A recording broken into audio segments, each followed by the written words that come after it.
Selamat datang di podcast Si Kimo. Gue bersama dengan satu orang yang sangat spesial nih, yang kemarin juga videonya itu sudah viral kemana-mana ya. Langsung aja, ini dia, the one and only Abimanyu Daniel. Halo semuanya. Selamat datang di podcast Si Kimo. Gimana kabarnya? Baik, baik banget. Dari sempat kemarin videonya itu sudah tembus berapa viewsnya? 14,5 juta. Gimana Nil? Pertamanya sih aku nggak nyangka ya kalau video aku bisa se-viral itu, tapi saat melihat kenyataannya bahwa aku udah viral, aku bersyukur. Aku bisa menjadi perantara untuk menjadi ikon motivasi, semangat, dan bahkan memberikan dampak positif bagi orang-orang. Wow, keren banget ya. Umurnya berapa sih sekarang? Aku umurnya udah 16 tahun, dan nanti aku akan naik ke 17 di bulan November sih, Kak. Hah? Masih 16 tahun? Luar biasa ya. Dari public speakingnya semua dan lain-lain itu udah keren banget. Jadi Daniel berasal dari mana nih kalau misalnya teman-teman juga pada mau tahu? Aku besar dan lahir di Ambon, Maluku. Lahir, besar, dan hidup sampai sekarang di Ambon. Kok tiba-tiba kemarin bisa ada di M Block di Jakarta, ini lagi ngapain Nil? Ya karena aku lagi ada beberapa urusan juga ya Kak kemarin, dan memang kebetulan ada kakak-kakak aku, teman-teman aku, dan mereka ajak aku jalan-jalan di M Block dan ketemu kakak deh, dan akhirnya bisa di sini. Jadi itu dari video kemarin Nil, itu tuh dari mostly komennya itu adalah memuji public speaking kamu nih. Apa sih nih rahasianya gitu di umur 16 tahun dengan public speaking yang luar biasa? Sebenarnya salah satu faktor pendukungnya sih karena dari SD aku udah sangat tertarik dengan aktivitas-aktivitas dan lomba-lomba yang memang membutuhkan kita untuk bersosialisasi, seperti ada bertutur, storytelling, dan juga aku mengikuti olimpiade-olimpiade. Jadi baik akademik maupun non-akademik itu aku ikuti. Dan di mana kompetisi-kompetisi tersebut itu mengumpulkan delegasi anak-anak dari seluruh Indonesia, dan pastinya sebagai peserta lomba pada saat itu kita butuh bersosialisasi, komunikasi, dan akhirnya lambat laun keberanian aku, kepercayaan diri aku untuk berbicara di depan umum itu mulai meningkat. Tetapi yang menurut aku salah satu puncak signifikannya itu saat SMA, karena aku bergabung di banyak sekali komunitas yang sangat support dan lebih high level. Di situ aku merasa bahwa public speaking aku tuh sangat dilatih ke tingkat yang lebih tinggi lagi. Wow, itu berarti Duta Baca Ambon itu tahun 2019 ya nih? Betul, dari SMP. 3 tahun lalu itu berarti kamu umur 13 tahun? Iya, 13. Sudah menjadi Duta Baca Ambon? Amin ya. Masih muda gitu, pencapaian-pencapaiannya ini luar biasa gitu. Jadi kan tadi kalau kita udah ngomongin masalah public speaking kamu yang tadi kamu ceritain, kamu boleh nggak share ke temen-temen nih gimana caranya supaya public speakingnya itu bagus gitu? Oke, baik. Boleh nih. Aku seneng banget bicara tentang public speaking. Salah satu kuncinya menurut aku adalah confidence, kepercayaan diri kalian. Dan tips dari aku itu, kalian boleh mulai dengan hal-hal kecil. Mungkin berbicara di depan kaca, berbicara sendiri, dan bahkan kalian boleh cari teman-teman atau buat circle. Bukan berarti pilih-pilih teman, tapi bikin circle yang dapat mendukung kalian untuk belajar lebih dalam lagi bagaimana cara bersosialisasi, public speaking, dan dapat mendukung kalian ke hal yang lebih positif. Kalau ngomongin masalah kepercayaan diri nih Nil, banyak hal yang mempengaruhi kepercayaan diri kita. Betul. Nah Daniel sendiri pernah nggak sih Nil, kayak sebenarnya awalnya ini orang yang nggak percaya diri, tapi percaya diri akhirnya gitu? Atau emang dari awal kamu udah percaya diri gitu? Dulu pada saat aku SD, aku pernah ikut satu lomba yang dimana lomba itu mewakili seluruh provinsi di Indonesia, dan aku mewakili Provinsi Maluku. Di situ aku baru kelas 5, kelas 4 naik kelas 5, dan pada saat itu aku berangkat ke Jakarta ikut lombanya. Aku lihat kok anak-anak di sana udah pakai laptop, udah pakai tab, sedangkan aku cuman pakai kertas. Dan aku waktu itu sebenarnya sedih, minder, takut, karena mungkin mereka punya pengalaman, punya akses yang lebih baik dari aku. Tapi aku cuman datang membawa kertas aja loh, cuman kertas yang udah aku tulis dari pena dari Ambon. Sampai di sana, aku membuktikan bahwa walaupun aku pakai kertas aja, aku nggak kalah saing sama teman-teman yang pakai laptop, yang pakai tab. Dan bahkan aku rankingnya tuh waktu itu lumayan tinggi, aku masuk top 13, jadi 13 besar tuh aku masih masuk, dan mengalahkan teman-teman yang pakai tab, yang pakai laptop. Mungkin top 13 pada saat itu belum sewow yang sekarang ya, mungkin peringkat 13 aja, tapi menurutku aku maju dengan kertas aja, cuman dengan kertas dan pena, aku bisa melawan banyak orang yang mungkin punya fasilitas yang lebih tinggi dari aku, dan itu yang selalu memotivasi aku dari sekarang sampai selama-lamanya untuk tetap berjuang dan tetap berusaha, karena nggak ada sih alasan yang dapat menghambat kita untuk berkarya, karena Tuhan telah memberikan kita bakat, telah memberikan kita talenta, dan Tuhan telah memandatkan kita atau memberikan kita tugas untuk menggunakannya sebaik-baiknya. Jadi percayalah, kita semua di sini punya bakat masing-masing. Tergantung dari kita bagaimana cara kita mau berusaha untuk menggapai apa yang kita inginkan. Luar biasa ya, keren banget ya. Dari kemarin kan di dalam video itu yang ada di TikTok itu, kamu selalu meng-highlight kata-kata dari Timur, kata-kata dari Ambon, dan bahkan ada juga beberapa komen akhirnya, beberapa komen lah yang aku baca kayak, kenapa sih bawa-bawa Ambon gitu, kenapa sih bawa-bawa Maluku, jadi kayak seperti negatif gitu di mata orang yang komen ini ya, walaupun beberapa. Nah, tanggapan Daniel gimana akan hal tersebut? Ya sebenarnya menurutku ya, karena aku sebagai anak Timur sendiri, aku melihat secara langsung bahwa teman-teman aku dari Timur tuh punya keluh kesah, punya ketidakpercayaan diri, karena stigma yang beredar itu malahan merendahkan dan menyepelekan mereka. Hal tersebut itu yang selalu memotivasi aku untuk berjuang bagi mereka. Mungkin teman-teman dari sana yang mungkin di luar Timur mungkin tidak merasa ya kalau hal ini tuh sebuah urgensi yang mungkin sangat signifikan rasanya. Tapi kami sebagai anak-anak Timur yang dibesarkan di sana, aku melihat masih banyak rasa kekhawatiran, keluh kesah mereka, karena mereka tuh masih direndahkan dalam berbagai bidang. Padahal mereka punya potensi yang sama kayak kita. Aku ingin memberikan pesan juga buat teman-teman dari Timur, bahwa kita ini sama, kita sama-sama di Indonesia, kita Bhinneka Tunggal Ika, beragam, kita berbeda tetapi kita tetap satu, kita punya kesempatan yang sama untuk berkarya, Kak. Jadi menurutku kenapa aku selalu menggebu-gebu membawa Ambon Maluku, karena itu adalah kota aku dilahirkan dan dibesarkan, dan aku ingin membanggakan kotaku, ingin membanggakan teman-temanku bahwa walaupun kalian dari Maluku, walaupun kalian dari Timur, tapi kalau kalian mau berusaha, kita berdiri di tempat yang sama. Kita punya kesempatan yang sama. Dari kita sendiri harus menjadi pejuang. Daniel jauh dari Ambon, jauh dari Timur, tapi bisa menggebu-gebukan semangat yang membara, semangat yang membangun, semangat yang membuat kita itu sama-sama bersatu gitu untuk mencapai satu tujuan gitu.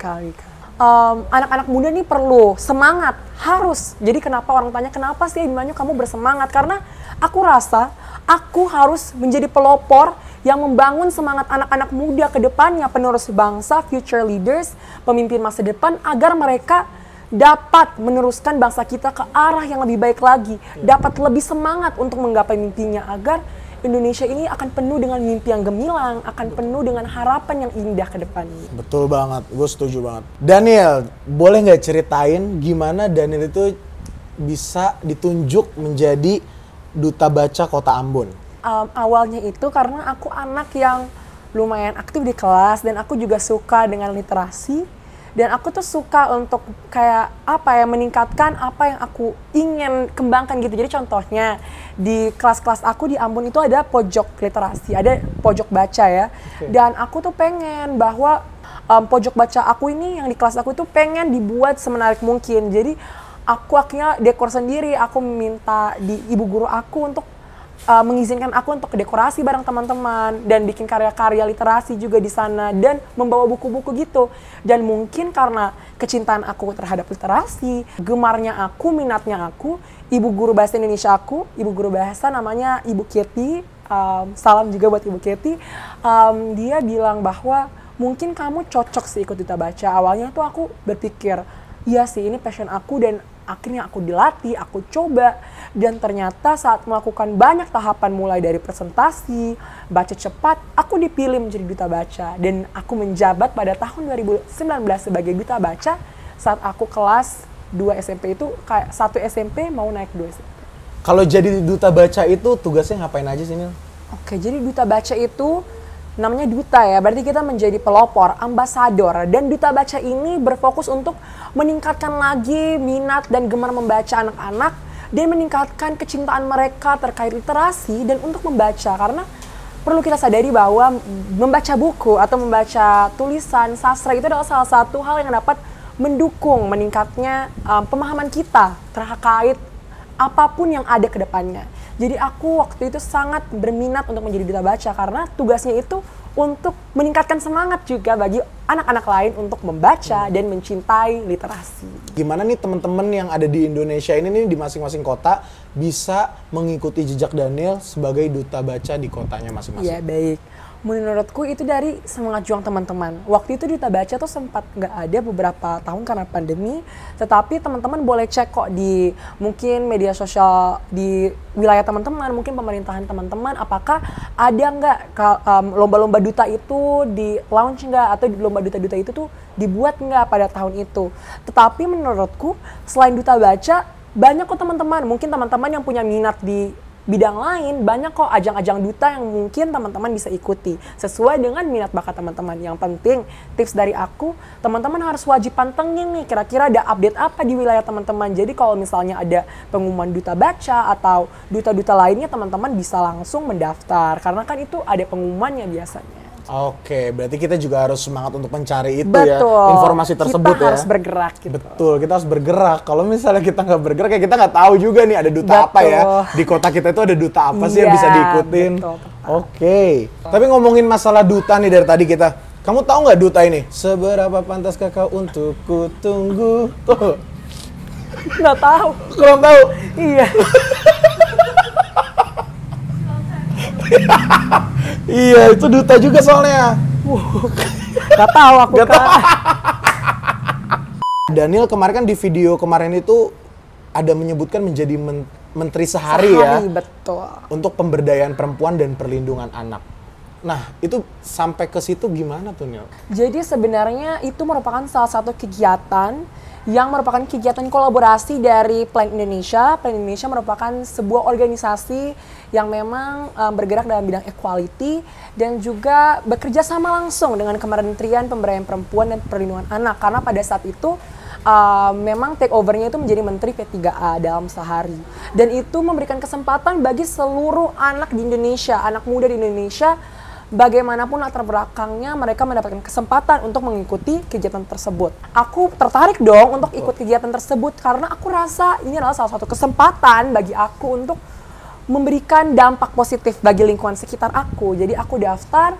Jadi yang pertama itu dibagi atas 3 tahapan seleksi. Yang pertama itu adalah seleksi video. Seleksi video ini di mana aku memberikan paparan terkait kondisi kekerasan seksual di lingkunganku dan aku juga memberikan beberapa program kerja atau apa sih yang ingin aku lakukan jika aku terpilih menjadi seorang menteri dalam sehari. Dan ternyata aku lolos. Setelah lolos, aku diberikan tiket kelas kepemimpinan. Jadi kelas ini adalah kelas yang dikhususkan buat kita, para finalis, untuk belajar bagaimana cara menjadi seorang pemimpin. Setelah mengikuti kelas kepemimpinan, akhirnya aku lanjut ke seleksi tahap 2 karena dinyatakan lolos, di mana seleksi tahap 2 itu adalah tes tulis. Tes tulis itu berkaitan dengan semua yang kita pelajari di kelas kepemimpinan. Setelah aku upload, aku ternyata lolos ke tahap 3 di mana wawancaranya itu aku ada di Tual, di Maluku Tenggara. Tetapi walaupun aku di kota Tual, semuanya berjalan dengan lancar.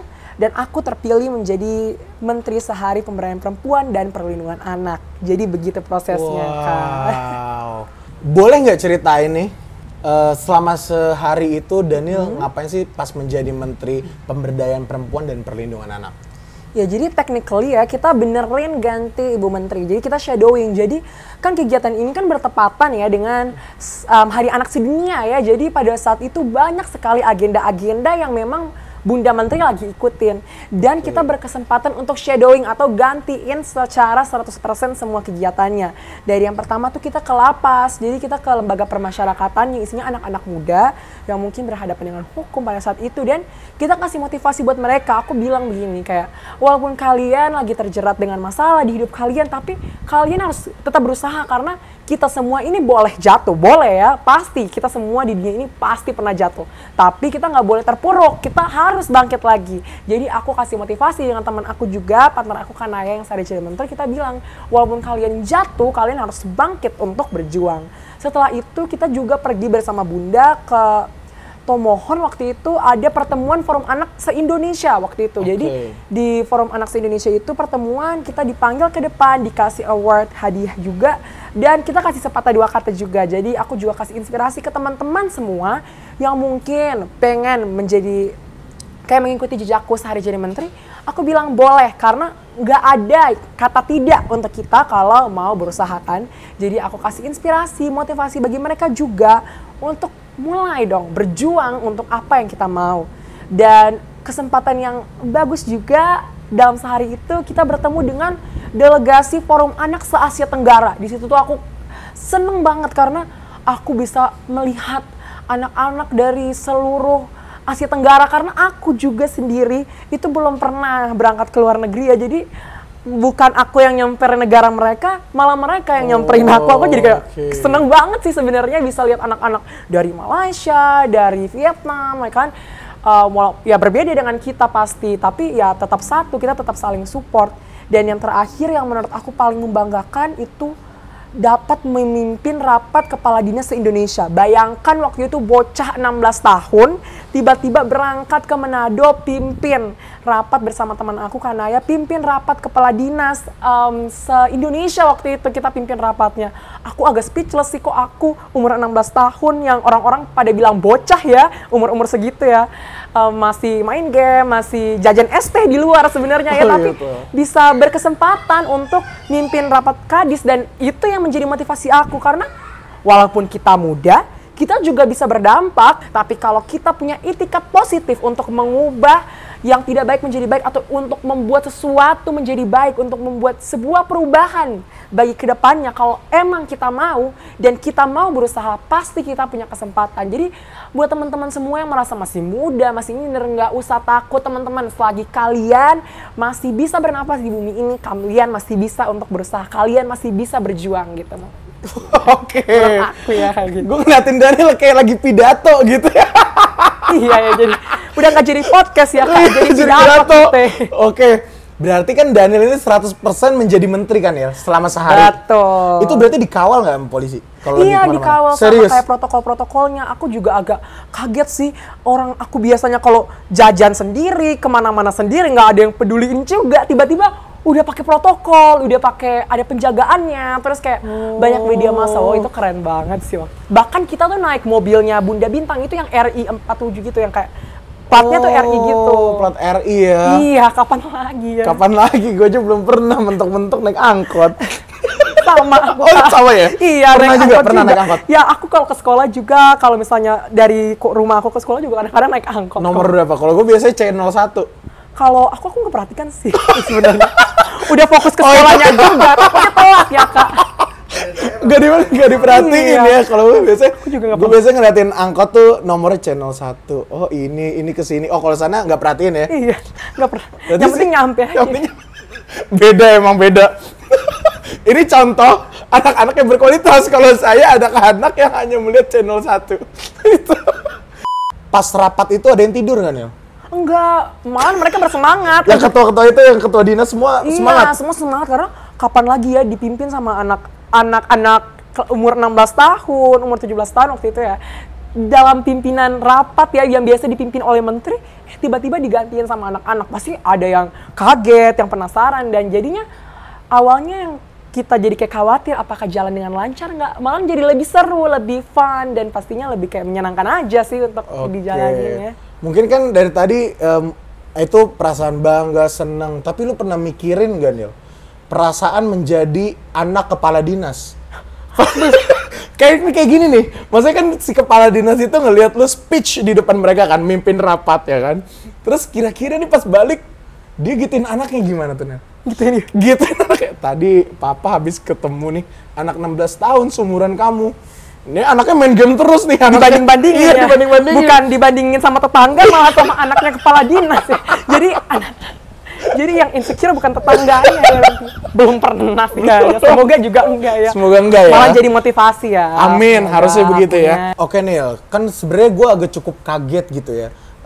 Dan juga jarang ngedengar gitu. Maksudnya ada anak muda yang menjadi Menteri Pemberdayaan Perempuan dan Perlindungan Anak. Nah, harapan Daniel apa sih untuk kedepannya tentang perihal ini nih? Baik, jadi pastinya sebagai seorang anak usia 16 tahun pasti masih banyak harapannya ya. Dan aku juga sadar kok, mungkin banyak forum anak udah di seluruh Indonesia, tapi masih banyak anak-anak muda yang sayangnya tuh mereka belum mau untuk menghabiskan waktu mereka ke hal-hal yang positif. Dan bahkan mereka masih menggunakan itu untuk hal-hal yang, sorry to say, agak negatif ya. Jadi aku berharap banget, semoga orang-orang tuh sadar bahwa dalam masa muda ini kita tuh bisa melakukan hal yang positif. Dan aku pengen banget membuat orang-orang tuh sadar bahwa kita harus banget sadar betapa pentingnya, betapa penting dan urgensinya kita untuk melawan kekerasan terhadap perempuan dan anak di seluruh lapisan masyarakat. Karena tanpa kita sadari ya, masih banyak teman-teman kita, baik anak-anak atau mungkin perempuan-perempuan di luar sana yang mendapatkan kekerasan, dan mungkin laki-laki juga mendapatkan kekerasan, baik bullying. Sebenarnya menurutku ya Kak, memang pasti ada bullying, dan orang-orang tuh yang aku pikir kenapa sih mereka masih mau melakukan hal tersebut, dan kenapa mereka tidak coba mengubah mindset mereka. Daripada mereka melukai orangnya, kenapa kita tidak membangun bakat kita bersama kan Kak? Kenapa kita harus melukai mereka? Kenapa bullying itu masih ada terus di mana-mana? Dan kekerasan itu masih ada terus di mana-mana? Aku punya motivasi yang kuat sekali Kak untuk bikin teman-teman kita dan orang-orang di luar sana tuh sadar bahwa ayolah stop kita terkait kekerasan. Ayo kita wujudkan Indonesia tuh yang ramah anak, yang bebas dari kekerasan, yang membuat semua orang itu dapat hidup dengan nyaman, dengan tentram. Itu perlu kesadaran dari seluruh lapisan masyarakat agar hal-hal itu tuh enggak terjadi. Aku juga pengen mendukung anak-anak muda dalam berpartisipasi untuk memberikan pendapat yang memang baik demi pembangunan negara ke depan. Karena banyak kok orang-orang yang mungkin menyepelekan anak-anak muda, kayak kamu masih bocah kok mau banyak bicara, atau kamu masih bocah kok bicara-bicara, apakah nanti akan ada elaborasinya dengan kedepannya, apakah nanti ada dampaknya untuk ke depan? Yang menurutku ada, karena kita namanya anak-anak muda itu pasti udah canggih ya, pasti udah bisa research, udah bisa lihat-lihat sana sini terkait negara kita, dan tidak ada kata tidak ya, tidak ada alasan buat anak muda untuk tidak menyuarakan pendapatnya, karena mereka juga manusia, punya akal budi, bisa bicara. Dan perlu anak-anak muda sadari bahwa kita ini bisa kok menyampaikan aspirasi kita. Yang penting kita harus percaya diri dan buktikan bahwa anak muda juga bisa mengeluarkan pendapat, bisa memimpin ke depan. Dan aku juga mau memperluas dan mempertegas informasi terkait undang-undang TPKS, tindak pidana kekerasan seksual. Karena mungkin kakak juga dan teman-teman juga sadar bahwa kekerasan seksual tuh sampai sekarang tuh masih marak-maraknya. Bahkan aku datang ke sini juga pada saat naik kereta tuh selalu diingatkan untuk kalau misalnya ada kekerasan seksual atau melihat kekerasan seksual tuh harus dilapor. Itu aku sangat prihatin, karena bahkan di kereta pun selalu diingatkan, berarti masih marak-maraknya terjadi. Jadi aku ingin memperluas pengetahuan, dan kalau misalnya aku berkesempatan, aku ingin mengedukasi teman-teman semua juga terkait UU TPKS yang telah dibuat juga oleh Bunda Menteri, agar teman-teman semua itu bisa merasa aman dan nyaman dimanapun mereka berada sih Kak. Itu harapanku. Oke, itu harapan dari Daniel ya. Jadi stigma masyarakat Indonesia ini terhadap bocil atau bocah nih ya. Betul. Kan maksudnya kita kalau misalnya 17 tahun ke bawah kan biasanya orang-orang yang dewasa itu kita bocah ya. Iya. Ah, lu mah masih bocah, nggak usah baik ngomong lah. Iya betul. Ya kan bener nggak sih? Betul. Nah itu kan berarti sesuatu yang negatif juga nggak sih? Iya. Berarti harus ada perubahan juga dari orang-orang tua, orang dewasa gitu kan. Betul untuk banget, menjadi Kak. contoh bagi mereka semua ya kan. Iya, harusnya support ya. Harus support kan, harusnya. Dan kita jangan lupa tadi kalau yang gue tangkap sih harus membuktikan ya. Iya, kita sebagai generasi muda harus membuktikan ya Kak. Oke, bahwa kita bisa gitu. Harus membuktikan, berarti kan Iya. banyak hal nih Nil ya. Berarti dia kalau misalnya pembuktiannya melalui kan sekarang ada e-sport ya Nil ya. Iya. Itu kan misalnya ada dari game juga. Itu juga bisa dong. Dia harus buktikan lewat dari situ juga kepada orang tuanya, kepada orang-orang lain gitu. Betul, kalau memang dia merasa bahwa e-sport adalah bakatnya, selagi tidak berlebihan dan dia memberikan dampak positif dan bisa memberikan sesuatu kebanggaan, ya mengapa tidak ya Kak? Oke. Betul ya, menurutku seperti itu. Tapi ngomongin game online, lu pernah nggak Nil main game? Oh. Seumur hidup nih.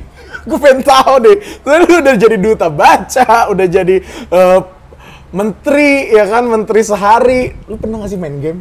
Jujur aku pernah coba mau main game, tapi aku juga nggak paham sih. Maksudnya aku jadinya bosen gitu ya. Jadi aku nggak ngerti juga, karena mungkin aku juga nggak jago main game ya.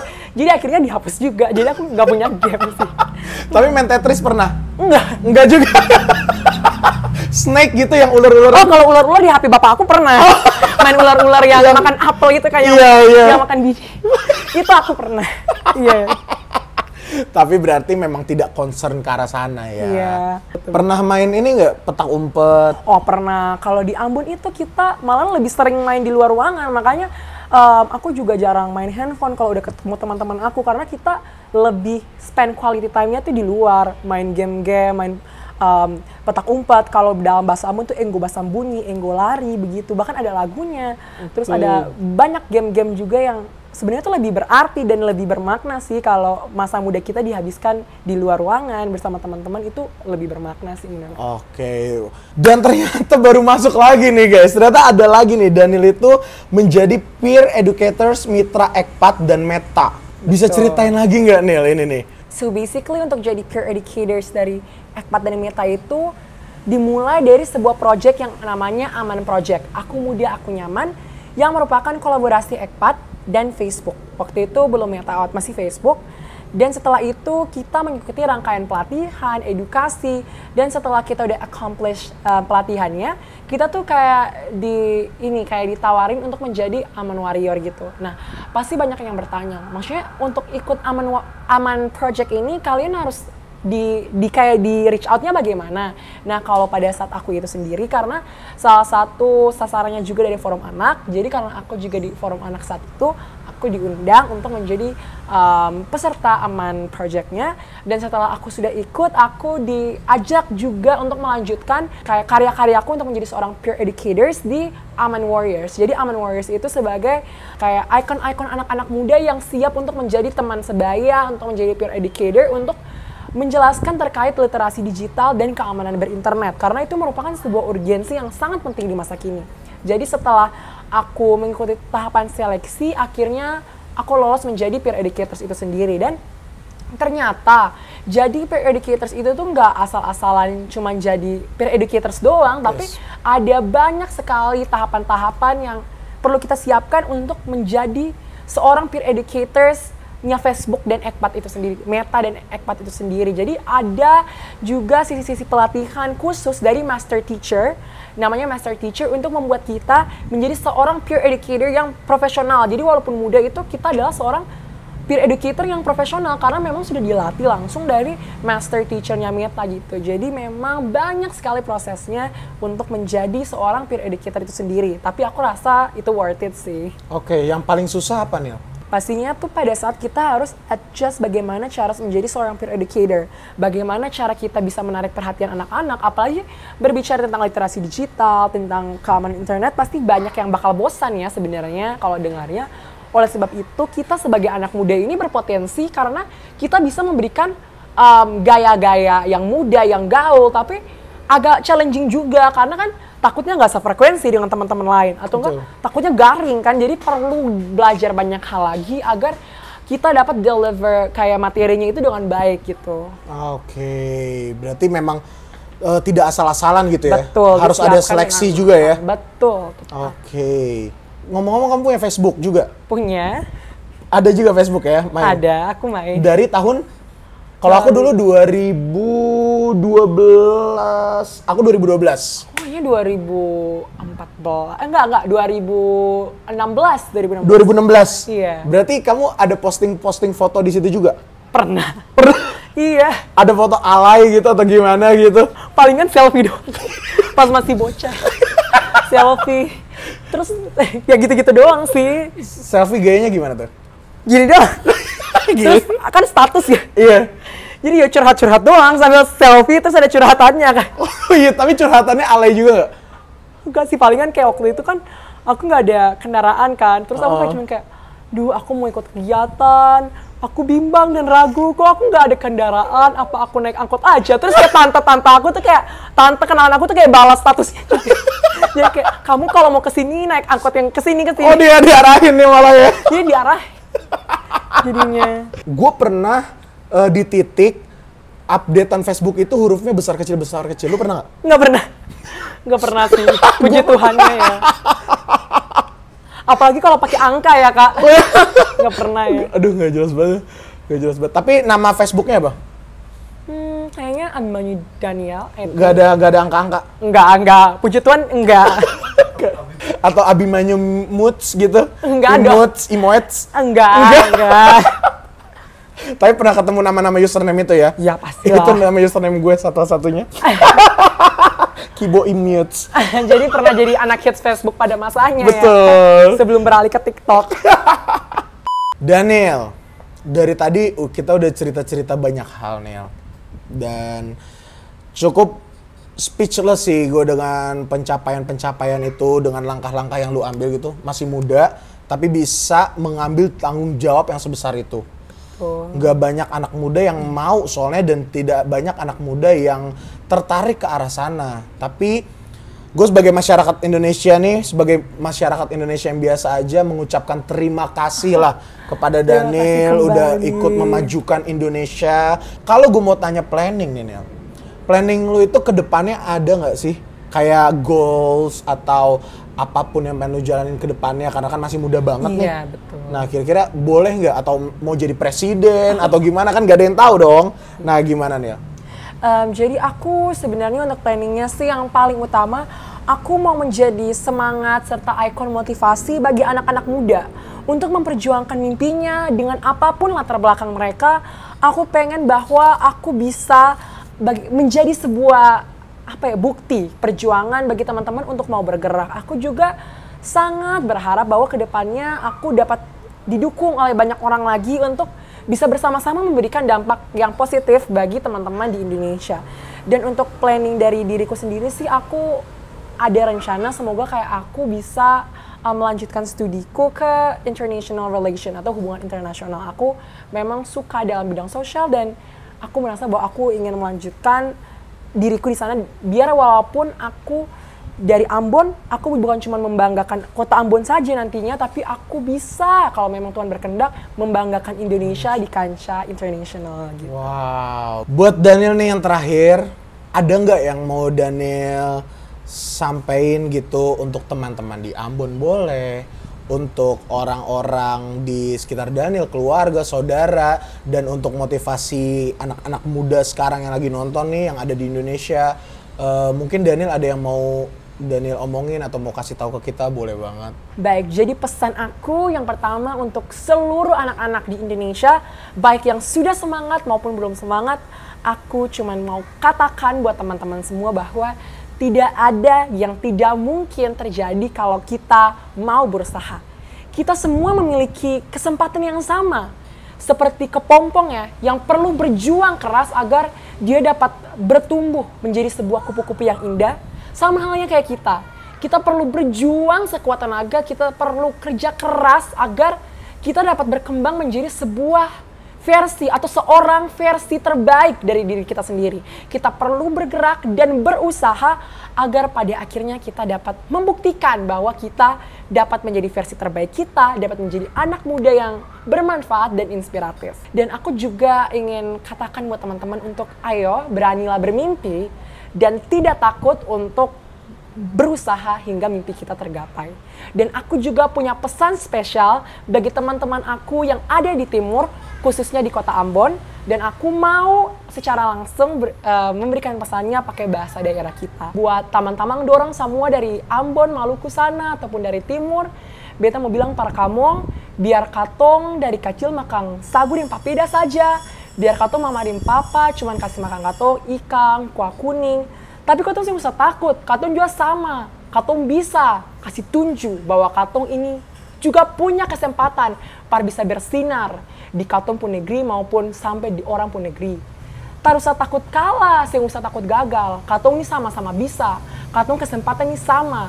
Kamu tak usah takut, tapi kamu mesti kasih tunjuk bahwa katong orang-orang timur nih hidup keras, para berjuang, para capai apa yang katong mimpi, para capai apa yang katong mau. Para anak-anak Maluku, anak-anak timur, kamu sem boleh pernah menyerah dan kamu harus kasih tunjuk, kasih bangga kamu pun orang tua di sana bahwa apapun kamu pun latar belakang, kamu bisa kasih tunjuk bahwa kamu juga bisa berjuang seperti anak-anak dong di daerah lain. Dan ya teman-teman. Wah, luar biasa. Keren banget Daniel. Itu tadi pesan-pesan dari Daniel, udah tadi pakai bahasa Ambon ya Nil ya? Iya. Oke, mungkin ada closing statement nih dari Daniel, boleh banget. Iya, jadi aku mau kasih pesan sebelum podcast ini berakhir untuk teman-teman semua untuk tetap semangat menggapai mimpinya.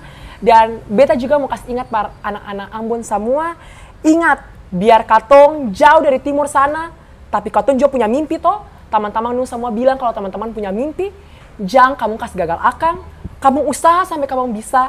Seng boleh menyerah dengan kamu mimpi. Orang Ambon, orang Maluku, orang Timur, mesti semangat terus. Luar biasa. Oke, thank you Daniel sekali lagi, dan gua ada kenang-kenangan lah dari Sikibo. Asik. Ini buat lo nih. Ya Kak. Sertifikat. Thank you udah ikut podcast Sikibo.